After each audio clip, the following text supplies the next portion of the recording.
design, create, communicate. I want that.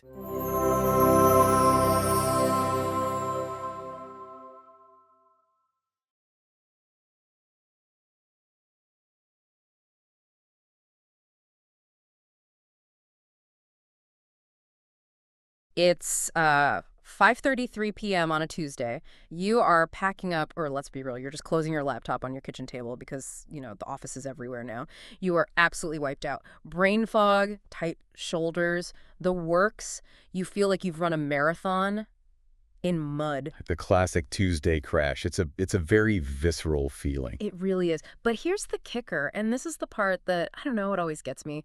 You try to make a mental list of what you actually made today. Mm-hmm. What did you produce? Did you write the strategy document? Did you finish the code? Did you build the thing? And the answer is nothing. Zero tangible output. Exactly. You realize you spent 9 hours just pushing information around. You replied to emails, you reacted to Slack pings, you sat in Zooms nodding your head, you forwarded a calendar invite. You were a human router. A human router, that's perfect. You were busy every single second, but you weren't productive for a single minute. And that distinction is so crucial. Yeah. It is the defining paradox of the modern workplace. We have, never been busier, and yet many of us feel we have never been less effective. Right. And I want to be really clear right off the bat.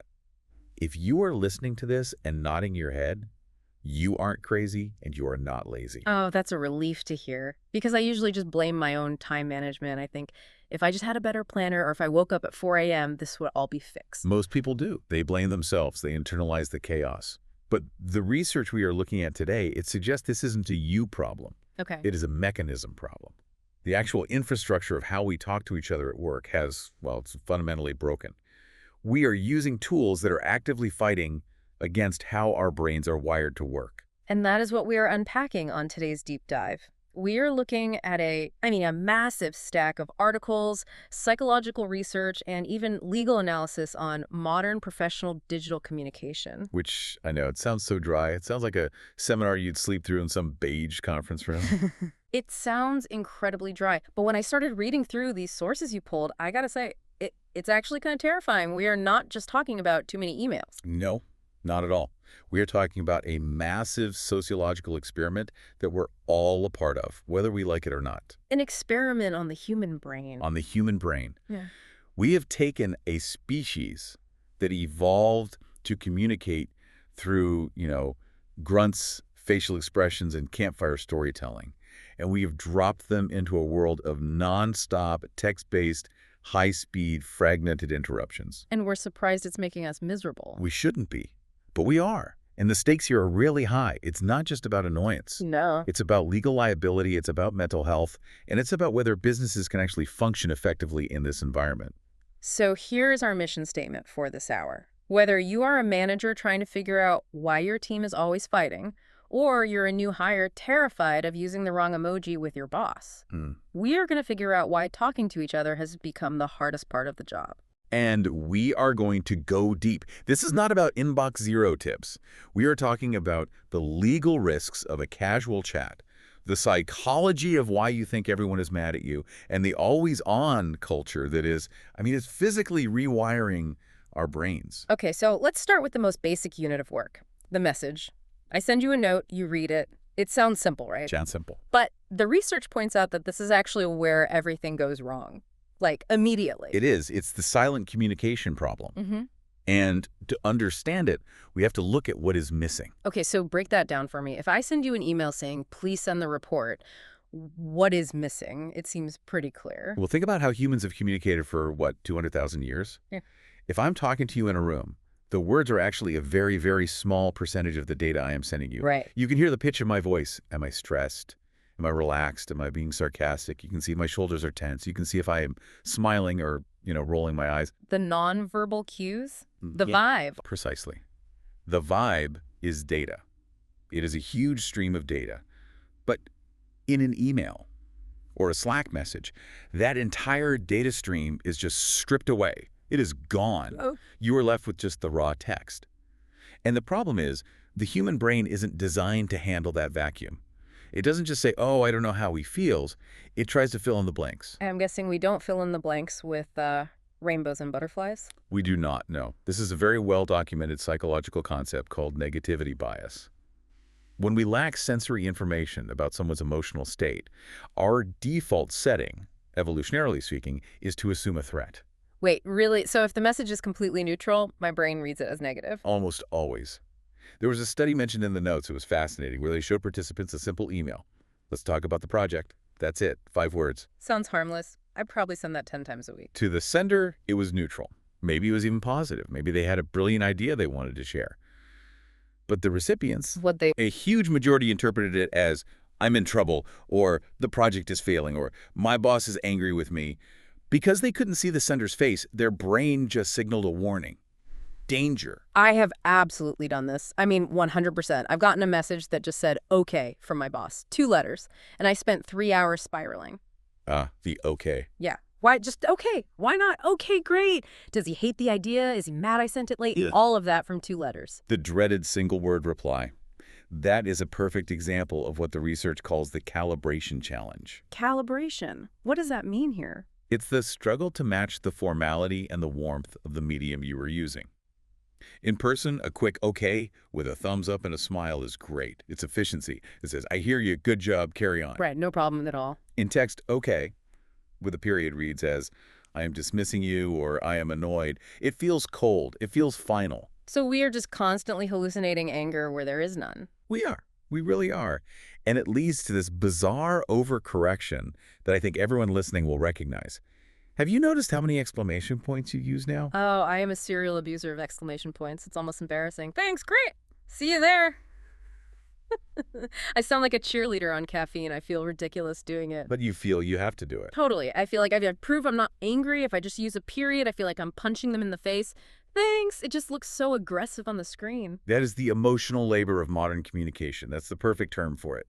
We are forced to use these artificial emotion markers, exclamation points, emojis, GIFs, to replace the facial expressions and the vocal tones we lost. We're trying to manually inject humanity back into a sterile medium. Yes. And it is exhausting because you have to constantly calculate, is 1 exclamation point enough? Is 3 too many? Is a winky face appropriate with this person? Do I use the smiley face or the thumbs up? And then there's the flip side of this, right? Because we have so many different places to talk now. It's not just one thing. We have email, which feels, I don't know, formal. And then we have Slack or Teams, which feels like a chaotic group chat with your friends. This is what one of the sources called the Goldilocks dilemma of formality. We are code switching all day long, and it's dizzying. Code switching. That usually refers to changing how you speak based on who you're with, like family versus your boss, right? Exactly. And here you are switching not just based on the person, but on the app. If you send a client an email, you are wearing your suit and tie. Dear Mr. Smith, please find attached the revised proposal for your review. It is structured. It has a salutation and a sign-off. Right. Very proper. But then I tab over to Slack to tell my team I sent it. And that is the Wild West. No punctuation, sentence fragments, lowercase only, maybe a gif of a raccoon eating trash. It's jarring. The whiplash is real. It is. And the danger is getting stuck in the wrong mode. If you accidentally send a Slack-style message to a major client, hey, here's the file, you can look unprofessional. Yeah. You can undermine your credibility in an instant.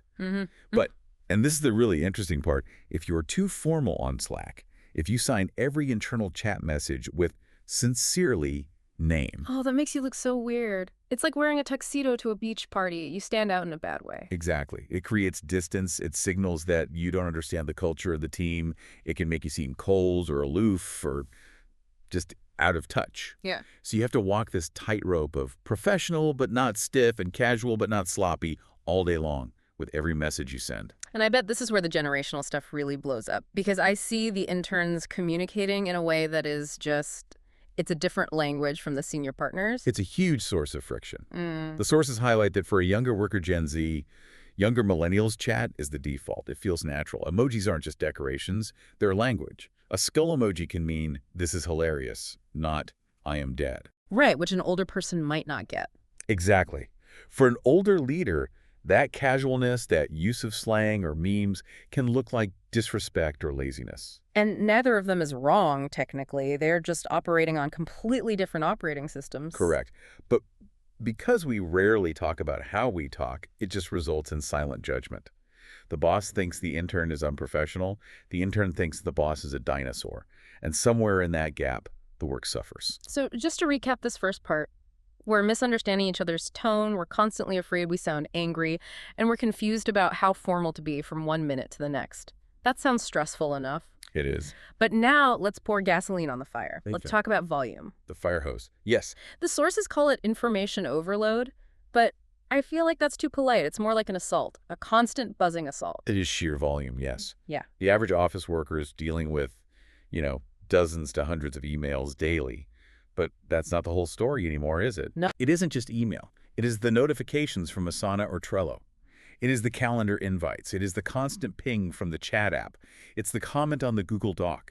It is a state where the volume of incoming communication exceeds the human capacity to process it. And I want to push on this because everyone complains about too much email. It's almost a cliche. But is it just annoying? Or is it actually doing something to us, to our brains? It is doing something profound. And I want to introduce a concept here that really stood out from the research. It's called attention residue. This comes from work by a professor named Sophie Leroy at the University of Minnesota. Attention residue, that sounds sticky. It is. The basic idea is that when you switch tasks, when you stop writing a report to check a Slack notification, and then you try to go back to the report, your attention doesn't instantly snap back 100%. A part of it gets left behind. Exactly. A Yeah. part of your brain is still stuck on the previous task. It's still thinking about that Slack message. That is the residue. So if I check an email that says, urgent, invoice needed, and then I try to go back to writing my script. Your brain is still processing invoice. Part of your cognitive bandwidth is still allocated to that problem. You are effectively working with a lower IQ. Mm-hmm. And since the data shows we are switching contexts every few minutes, some studies say as often as every 6 minutes, we are walking around in a permanent state of cognitive fog. Wow. We are never fully present in any single task. That explains so much. It explains why I can spend 8 hours at my desk and feel like I didn't have a single clear thought all day. I was just reacting. Exactly. You are permanently in the shallows. You never get to what Cal Newport calls deep work. And getting back to that Tuesday crash feeling, that is why you were so exhausted. Context switching burns glucose. It is metabolically expensive for the brain to keep changing rule sets. Now I am a manager, now I am a writer, now I'm planning lunch. Doing that 500 times a day is physically draining. And we haven't even talked about the speed yet. Because it's not just that there are too many messages coming in, it's that I feel like I have to answer them right now. The evolution of now. This is a cultural shift that was driven entirely by technology. Take us back. Because it wasn't always this way, was it? Not at all. If you go back to the early days of email, say the late 90s, early 2000s, it was understood as an asynchronous medium. Meaning, I send it now, you read it whenever you get to it. Right. It was like a physical letter, just faster. The etiquette was, you might answer in a day, maybe even 2. That was the norm. No one expected an instant reply. But then came instant messaging, then came the smartphone in your pocket, and now the expectation in many, many workplaces is a response within hours or even minutes. Why did that happen? Was it just us getting more impatient as a society? That's part of it, but it was also the design of the tools. Think about the specific mechanisms of a chat app like Slack or Teams. You have the online status indicator. That little green dot, it's just staring at you, mocking you. It creates a panopticon effect. It's a form of surveillance, really. It tells everyone, I am here. I am sat at my computer. So if you don't reply, you aren't just busy. You are actively ignoring me. Oh, that guilt is real. If I see their dot is green and I don't reply within a few minutes, I feel like I'm being rude. I feel like I have to explain myself. And then you add the next layer, read receipts. The 2 blue check marks. You know the person has seen the message. These features, while seemingly small, create a subtle but very powerful psychological pressure to respond immediately. The tool's design prioritizes speed over everything else. And what is the cost of that speed? Because I assume if I'm replying fast, my boss thinks I'm a good employee, I'm responsive, I'm on the ball. That is the trap. There is always a trade-off. Always. When you prioritize speed, you sacrifice quality. It's almost a law of nature. If you have to reply in 30 seconds to prove you are working, you are not thinking deeply. You are not checking your facts. You are not considering the second-order consequences of your answer. You're just hitting the ball back over the net. That's all you're doing. So we get hasty, half-baked answers. We get errors, we get misunderstandings that then take 10 more emails to fix, which just adds to the overload. And structurally, this whole system pushes employees into a purely reactive mode. Right. You prioritize clearing notifications because they are red and shiny and loud over the substantive project work, which is quiet and long-term and actually moves the business forward. So we are all incredibly busy clearing the weeds, but we never actually get around to planting the garden. A perfect metaphor. We are optimizing our entire workday for responsiveness, not for actual productivity. Okay, so let's unpack the where of all this communication, because it's not just one inbox anymore, it's everywhere. We are calling this section the fractured workspace. Platform fragmentation. This is, for me, one of the most exhausting aspects of the modern day. The sheer number of places you have to look. Let's just list the stack that was mentioned in the source material, just to visualize the madness for everyone listening. You've got email, probably for external stuff. Right, that's your formal channel. You've got Slack or Microsoft Teams for internal chat. You've got Zoom or Google Meet for video calls. You've got Asana or Trello or Jira for project management. You've got Google Docs or Office 365 for the actual collaborative work. And each one of those has its own inbox, its own notification settings, its own search bar, its own internal logic and etiquette. And the user experience of this is just chaos. My brain feels like it has too many tabs open all the time, literally and figuratively. It's context switching on steroids. Yeah. But there is another more insidious layer here that the research calls the findability crisis. Oh, this one hit home for me. Because I am so guilty of this. I use my email as a filing system. Most people do. It's what we know. I treat it like a personal hard drive. I just go to the search bar and type in contract final V3, and I pray that the right one comes up. And the experts we read are just screaming from the rooftops. Yep. Email is a communication protocol, not a knowledge management system. When you use it as a filing cabinet, you're setting yourself and your entire team up for failure. But why? It had a search bar. It seems like it should work. Think about how conversations actually happen in an email thread. You start a thread with the subject, quick question about meeting on Tuesday. Okay, sounds familiar. But then, 3 days later, after 20 replies in that same thread, you decide to change the entire budget for the project. Right. We just kept hitting reply because it was easy. So now, the critical budget decision, the one your CFO will ask about in 6 months, is buried deep inside a thread called quick question about meeting on Tuesday. When you search for budget, you will never find it. The subject line no longer matches the content inside. The metadata is broken. And the attachment is probably called Budget Final 2, Edit Dave Youssef-Own. Version control hell. Is it the black one? Or did Dave make more edits on his local desktop and forget to upload it? Who knows? And the bigger issue, I guess, is that if that email's in my inbox, you can't see it. The rest of the team is blind. Precisely. It is siloed. Critical institutional knowledge is locked away in thousands of private, individual inboxes. If you leave the company or even just go on vacation, that history is gone. We are scattering our collective corporate brain across thousands of private islands. It's organizational madness. So just to sum up this part, we can't find anything, we're exhausted from switching between a dozen apps, and we're reacting too fast to be thoughtful. That's the operational nightmare. But now I want to pivot to something that I think most people do not think about until it is way, way too late. The hidden dangers. Specifically, context collapse and the very real legal risk. This is where the deep dive gets serious. I usually tell people to put down their coffee and really listen here, because this is the stuff that can end careers. Explain context collapse. It sounds like a physics problem. It's a sociological concept, but it applies perfectly to the workplace now. It basically means what happens when different audiences, who you would usually keep separate, suddenly crash into each other. Like when your mom finds your rowdy party photos on Facebook from college. Exactly. That is the classic example. You posted that for your friends. That's one context. Your mom saw it. A totally different context. And boom, collapse. But in the workplace, the stakes are so much higher. Give me a work scenario. Okay. You are on Slack or Teams with a colleague you trust. You are venting. You type, "Ugh, this client is a nightmare. Their requests are impossible," or "I can't believe management made this decision. It's so stupid." You are writing for an audience of one. Your friend. Right. You are using shorthand, sarcasm, maybe an edgy GIF. It feels safe. It feels private. It feels like whispering in the break room. It feels safe, but you're telling me it isn't. It is not a break room.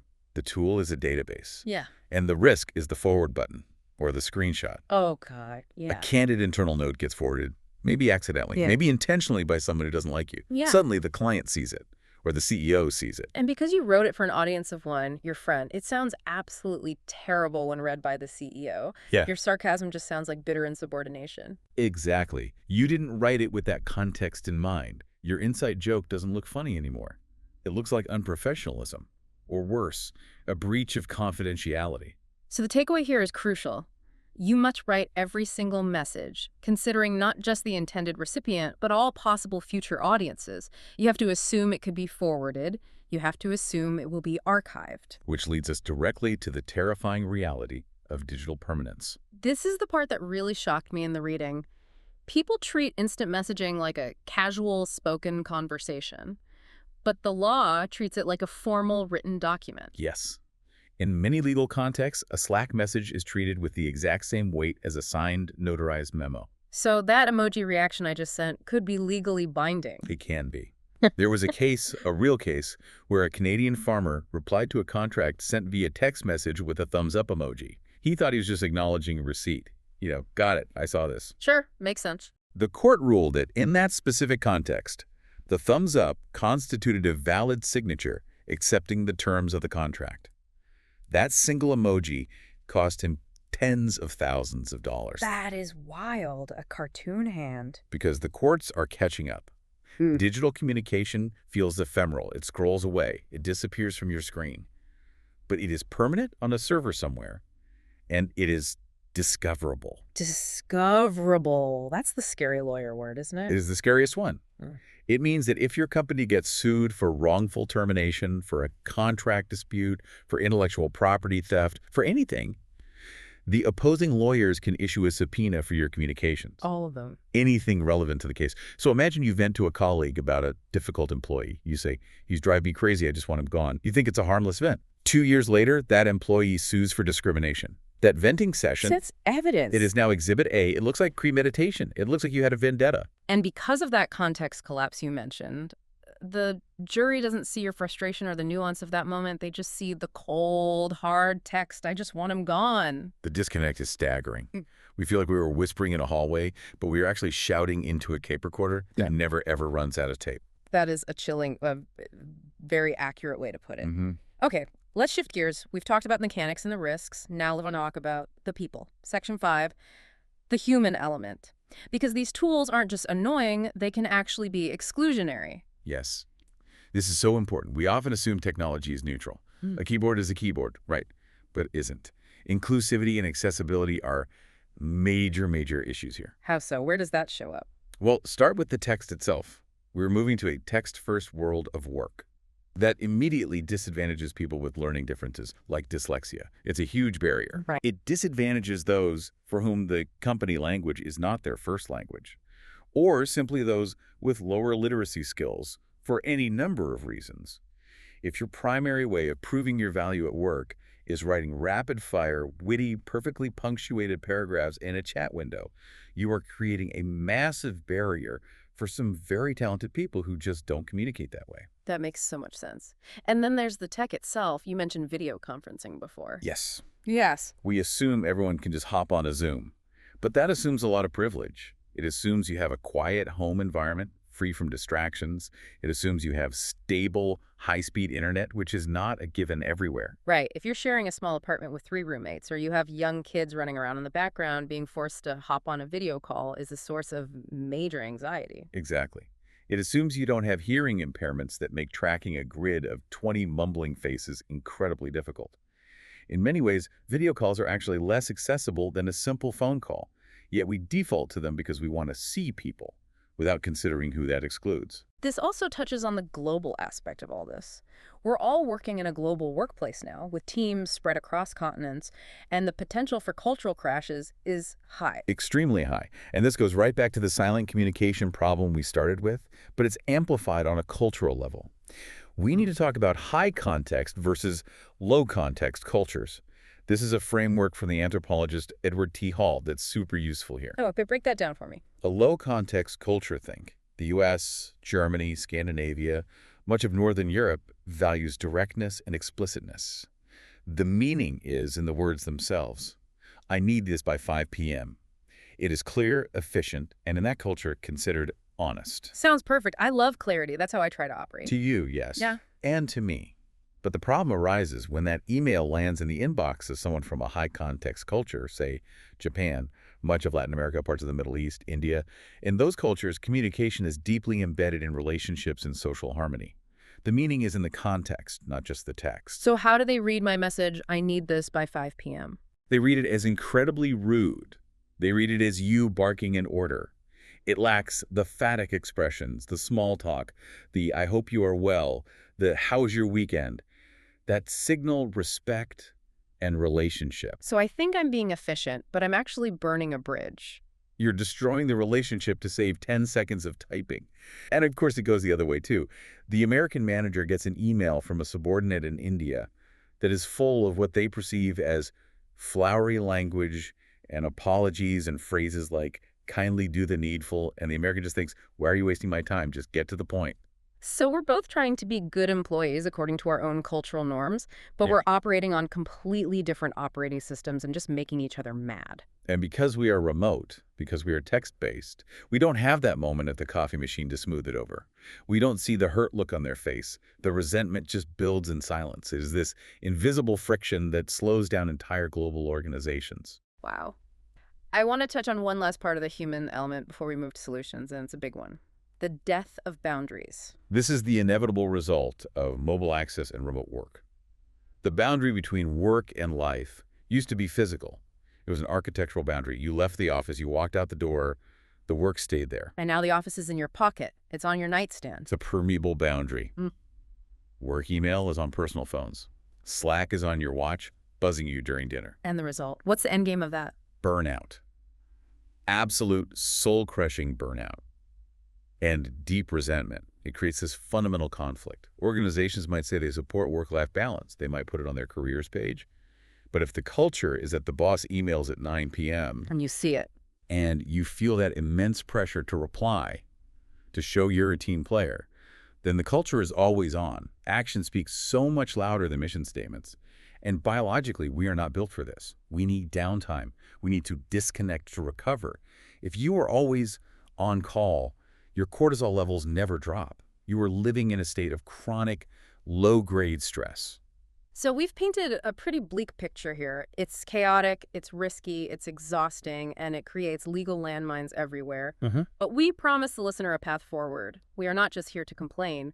What does the expert's lens say about adaptation? How do we fix this mess? The core solution, the thing that came up again and again in the research, is a fundamental shift in skills. Specifically, we all need to get much, much better at asynchronous collaboration. Unpack that. What does it mean to be good at asynchronous work? It sounds like just working at different times. It's more than that. It means we have to actively unlearn the habits of synchronous in-person work. When we are not in the same room at the same time, we cannot rely on implication. We cannot rely on just figuring it out as we go. We require more explicit, structured, and a thoughtful communication. So spelling everything out, no more assumptions. Assumptions must be stated, not implied. And here is the hard part, the part nobody wants to hear. Documentation. Oral conversations, decisions made on a quick call, they must be written down. That sounds like so much more work. It is more work in the short term. There's no denying that. It takes longer to write a detailed memo outlining a decision than to just turn to your neighbor and say, hey, let's do the thing. But it ensures clarity. It saves hours of time of re-explaining things later. It creates that searchable memory for the team that we talked about being so crucial. So it's an investment. You pay the time tax now to save yourself from confusion and rework later. Exactly. You are increasing the workload of creation in order to dramatically decrease the workload of clarification. It also forces you to think before you communicate. If you have to write down why we are doing this project and you can't come up with a good reason, you might realize maybe we shouldn't be doing it at all. That is a powerful check on busy work. It really is. And the broader point here is about what the sources call continuous skill evolution. Meaning what? It's not a one-and-done thing. Not at all. Meaning that knowing how to communicate is not a fixed skill. You don't just learn it in school and you're set for life. It is a moving target. Because the tools keep changing. The tools change, the norms change, the team members change. Video meeting etiquette didn't really exist as a concept 5 years ago in the way it does now. We are all learning. The problem is that organizations so often fail here. They just assume employees will figure it out. They throw the tech at you. Here's your login. Good luck. Right. But we need training. We need explicit conversations. We need to agree on norms as a team. Teams need to actually sit down and say, okay, for our team, do we use Slack for urgent things or email? What is our expected response time? Do we expect replies on weekends? What does a thumbs up emoji actually mean to us? Is it I agree or just I saw this? Defining the rules of engagement. Exactly. And if you don't define the rules, the loudest, most anxious person on the team defines them for you by their behavior. That is profound. If you don't consciously design the culture, the anxiety will design it for you. Correct. Anxiety becomes the default setting. So let's bring this all home. If you're listening to this, you're probably looking at your phone right now, seeing a notification and feeling that little twinge of anxiety, that pull to check it. But hopefully, now you understand the machinery behind that anxiety. You can see the gears turning. It's not just a personal failing. Let's just quickly recap the journey we've been on. We went from the silent problem of lost tone and our brains defaulting to negativity bias To the fire hose of information overload and the very real cognitive cost of attention residue. We looked at the fractured stack of tools that splits our attention into a million pieces and the truly terrifying legal risks of creating chat apps like a casual private conversation. And we saw how this all impacts real humans through exclusion of different communication styles, through cultural mishaps, and through the complete erosion of personal boundaries. The core belief I want to reiterate, the thing that stood out to me from all of this is this. These are not just technical annoyances. They aren't just pet peeves. They determine career success. They determine organizational health. Absolutely. This is a core competency now. So what's the so what for the listener? Why should they care about getting good at this beyond just feeling less stressed? Because developing sophisticated communication competence is a massive competitive advantage in today's world. Think about it. In a world where everyone else is noisy, reactive, messy, and frantic, The person who is clear stands out. the person who is clear, thoughtful, and structured looks like a genius. They look like a leader. They're the ones who get trusted with more responsibility. That's a great point. If you can be the person who writes the one clear email that stops an endless, confusing 20-reply thread, you are a hero to your team. You are a hero. It's about taking back control from the tools. You use the tool, don't let the tool use you. We need to find that balance between efficiency and security. We need to balance speed with thoughtfulness. And we want to leave you with one final thought, something to chew on after this. I want you to consider the permanence of your digital footprint. It is a simple visualization exercise. Take the last 3 casual, instant messages you sent to a colleague today. Go look at them right now if you can. Oh boy, I'm almost scared to look. Now imagine standing in a quiet, wood-paneled courtroom or a very serious, very cold board meeting. 5 years from now, the air is still, everyone is wearing suits, and imagine those messages, your GIFs, your typos, your vents, being read aloud slowly by a stranger to a jury or a board of directors. That is a terrifying image. How would they sound? Stripped of all context, how would those words land? Would they sound like a professional doing their job?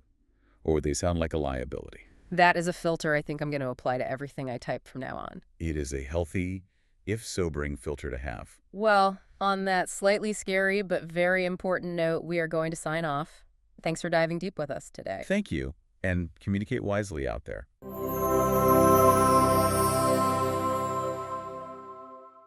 Design, create, communicate. I want that.